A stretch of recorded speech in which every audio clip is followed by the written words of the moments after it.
Hey, sorry it's taken me a little while to get back to you. We did a little Q&A not that long ago, and I didn't mean to leave you hanging for a few days.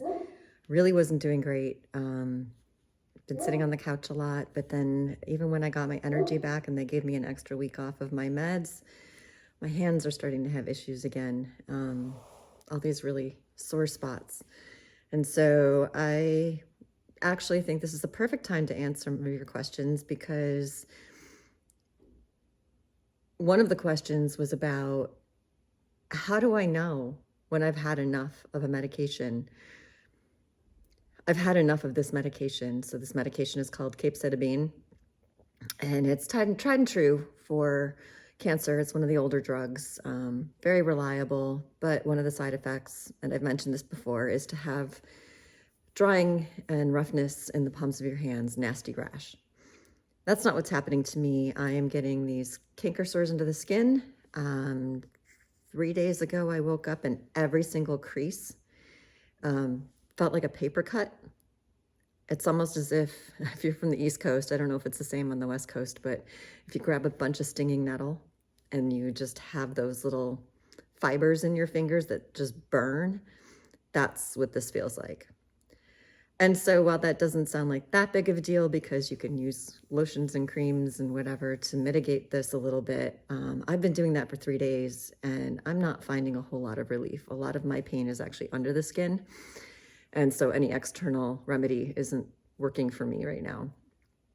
So I just notified my doctors that I am through with this medication. I think the factors for me are, I can't hold my husband's hand. I can't garden. I can't drive well. I mean, I can drive. Holding the steering wheel and especially turning and all that friction on my hands is problematic. Right now we're trying to throw a bunch of boulders into a garden and he's out there doing it because I can't help at all. And I was feeling so good on my 2 weeks off from this medication the last time, and I've only had a week's worth of medication, which was supposed to be 2, and we reduced the dose, and this is still happening, and it actually happened worse in a week after I was off the drugs. So on my week break, so where I'm getting an extra week, I'm supposed to start again the following Friday, not doing it. So yeah, I think it comes down to, having been in dog rescue for so many years, if an animal has less time that is good quality than bad quality, then that's usually the mitigating factor for putting an animal down, easing their suffering. It's what I'm going to use when I determine what kind of life I'm living now. I can't kayak. I spent 3 days on the couch. This is sickness math, right? I spent 3 days on the couch, unable to move because of the fatigue. And that's not me. I am a go-getter. I am out there. I'm doing stuff. And this is all medication related. This is not cancer related. So I lost 3 days to that out of a 2-week cycle of meds. 3 days to that, 3 days to my hands so far. They're not better yet. I don't know how long it's going to take for them to heal after I'm done with this. I am juggling this against the thoughts of my spine pain has come back since I've been doing less of this medication. So that tells me the cancer, because that pain is from cancer. That pain, I'm weighing that I can only get away with a lesser dose of this medication, and the cancer pain is coming back. So that tells me that this medication is not working. So I just wanted to share with you my thought process on this. I'm not trying to give you like all the medical details on what I'm thinking and doing, because that's boring, but I really just want to kind of share how I evaluate how these things are happening to me, how I make my choices going forward. I'm also choosing to opt out of this because some people would say, a little hand pain, worth living. Great, except all the things that make my life worth living are all the things that require my hands, including picking up my camera. It's just too big and heavy to hold right now, and it just hurts too much. So that's where we're at. It's been really depressing. So one of the other questions was about how do you handle the bad days? Somebody who's been battling cancer for 10 years. It's been 6 for me, but this person who asked is for 10 years. And when they have bad days, what's another coping mechanism that maybe they can employ that maybe I use? I don't have an answer for that. I wish I did. I had 3 days where I woke up in tears because I just can't touch anything. And it just makes me feel so isolated from the world that I want to be part of. So I don't know. I guess making the choice, it has helped, knowing that I can get out of this, but not everybody can do that. And then there's also the downside of, all right, so I get out of the side effects of this medication, but then, I mean, clearly the cancer's winning. Yeah. So how do you keep upbeat? I mean, I don't know. I had some real bad setbacks, not just with the medication, but I had a carrot dangled in front of me 2 weeks ago that felt like I was on top of the world. I had access to something that would, health-wise, that could have benefited me. And that connection hasn't come through. And, I understand life is busy and all of that. It was a real hard come down from that. Realizing that this wasn't happening in the time frame that I was told it would. And anyway, I also had somebody who was looking to back my art, and that hasn't come through yet either. And again, no harm, no foul, just realizing that, as I often have to realize, that the only person I can rely on is myself. And I've gotten really good at that. I used to look outward for any kind of, help up, understanding, just all of it. And I would constantly feel like I was alone because I was looking to the wrong, not the wrong people. I was looking to people who have no power to help me in these situations. And so I really just had to learn that I was always going to have to be the one to take control. And I like myself a lot better having become this person. And you know what? That has been probably one of the biggest benefits of having cancer, is learning, because I didn't learn it the first time. I mean, I put so much faith in Tim as a caregiver to really make me feel better and to understand and to listen. And I couldn't give him the same in return. Let me strike that. I could give him the same in return. He didn't want to put that on me. And so I think because he didn't tell me what he was feeling, I couldn't be there for him. And again, I think a lot of what he's learned is that when his friends disappeared, and boy, did they ever. And if anyone asked about how he was doing, my name was always in the mix, never just about him. Yeah, I don't know. I mean, I think it always comes down to the only person who really has our backs is ourselves. And we've just got to educate ourselves on what that means, what it looks like, what the impact is for us, and just advocate the hell out of things for ourselves. So that's what I did today. I wrote a letter to my medical team and just said, I'm done with these drugs.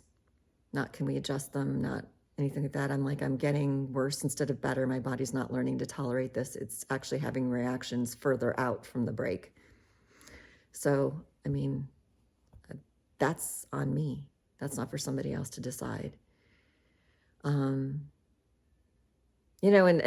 back to the caregiver thing for a minute. One of the other questions you guys had was about how do you bring things up to someone, especially there was a woman whose father is on hospice care, and she has things she wants to say to him, but he's not I get the impression he's not a real touchy-feely guy and isn't necessarily prone to conversations about emotions and how they feel about one another, even though, maybe they know it without saying the words, but she wants to say the words.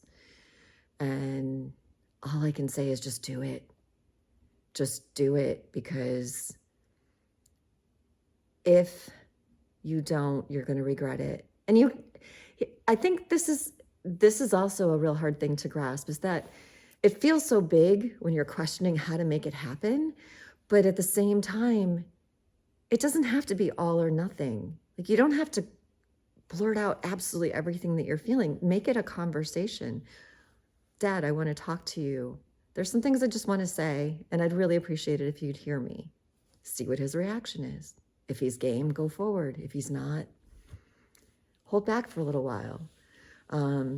Ease him into it and ease him into being a little bit more comfortable with it. Somebody also asked, what was one of the most helpful things anyone has ever said to me? And I think to that prior point is, what do you need? Because if you're asking the person who is in need to steer the ship, you don't have to guess. All you have to do is listen and then take action if it's something you're willing to do. So that was one of the biggest helpful things I think I'd ever heard anybody ask. And I got that a lot. And I spent a lot of time training my friends in the beginning, because they were all like, I have no words, I have no words, I have no words, I have no words. And then everything became the rallying cry, like, you're a warrior and positive thinking, and you think it and you'll survive it, and you have to have a better outcome because of, what you believe. Okay, so let's have that conversation. And in a future video, we can go further down these lines, okay? But I think the most harmful thing to do is to have this generic rallying cry. You're a warrior, you're so strong, da da da da da. You know what? When you're facing this treatment and you feel like they're killing you, or the cancer's killing you, or whatever disease you have is just debilitating you, you're not brave. You're literally hanging on to a thread because you don't have a choice. You're not dead yet. So all you can do is endure it. And that never feels like bravery. Bravery is like knowing you have a fear and stepping forward. I think other than that, you're just surviving. I remember having such a bad reaction to that whole warrior thing, because I think what happens is you start telling somebody, be brave, be a warrior, you're this, you're that, you're so strong. Does that mean when they die that they weren't strong enough to beat this? No, we're all gonna freaking die. So the implication of that language is really dangerous. And again, ask your friend what they want. Ask them if that's helpful or harmful. Because I have a friend also named Kim, hi Kim, who breast cancer to liver failure to, because of the meds she was taking for breast cancer, like, she almost died. And for her, that was a rallying cry.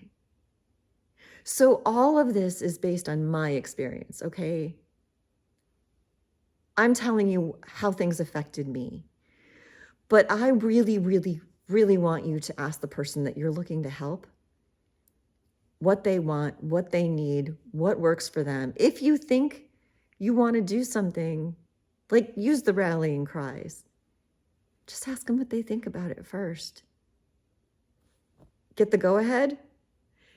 Cheer them on however they need, all day long. Just make sure it's what they really need. Trying to think what other questions. There were so many good questions. I kept reading them to Tim and being like, oh my God, like, you guys are so thoughtful, and the way that you want to help your friends and your family, and the way that you're trying to deal and cope. And my heart is with all of you, because I feel every single story that you're sharing with me. So if I didn't get to your question today, I'll do another video. I was just trying to keep this conversational and in a way that flows with what I'm going through right now, because that makes it, in my mind, a lot more at the forefront and poignant for what might help you in an answer. I'm not looking to talk all about myself in this. I'm trying to relate my experiences to your experiences in a way that might be helpful. So thank you guys for chiming in and for wanting to care for your people in better ways and to wanting to care for yourself in better ways, and for thinking that I might have something of value to add to that conversation. I hope that's true. So keep the questions coming. Really, this is not the end. This is just the beginning. And I think this is an excellent conversation to have. And I also wanted to tell you that Tim and I were at lunch yesterday, and I asked him if he would want to join me on one of these conversations. So that said, I'll put another reminder out for specific caretaker questions, but he can answer those a lot better than I can, what it felt like to be on that side of it. And maybe he and I will just have a little conversation in a video, and you got to meet him. So, okay, I'm going to wrap this up. I love you guys. Truly, you have no idea. I now feel beholden to you because you've just reached out with such beautiful connection. And so thank you. Thank you for all of that. Okay. I love you guys. Bye.